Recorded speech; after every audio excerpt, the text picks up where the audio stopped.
What's going on, everybody? Welcome to another episode of Let's Break It Down. In this series, I'll take a deep dive into specific match stages that stood out, whether due to an interesting rule, setup, or a gamer approach to shooting it. I'll break down how I shot the stage, why I made those decisions, and the rules that made my approach possible. I'll also cover division-specific strategies that could help you in your own matches. Let's get into it. Today, we're diving into IDPA Rule 3.2.3, a rule that's been a hot topic lately.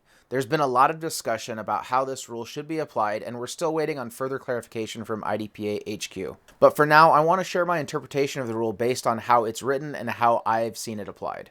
In IDPA, tactical priority dictates the order in which we engage targets. Normally, we have to engage targets in a set order based on priority.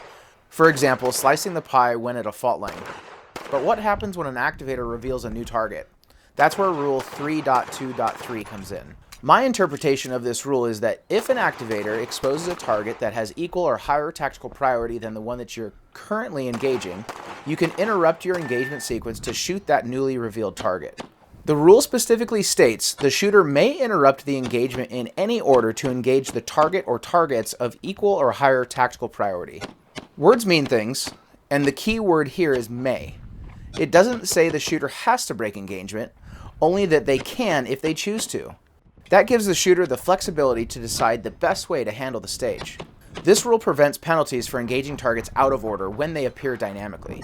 It also keeps stage engagements practical, allowing shooters to respond to threats as they appear rather than forcing them into a rigid sequence that may not make sense in the moment.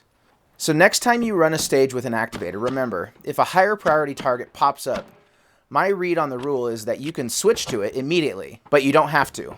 Play it smart, stay within the rules, and keep your runs efficient. Of course, we'll keep an eye on further clarification from IDPA HQ, and we'll update you as we learn more. That's it for this episode of Let's Break It Down. Let me know in the comments what you think about this rule, and don't forget to like, subscribe, and hit that bell. See you next time.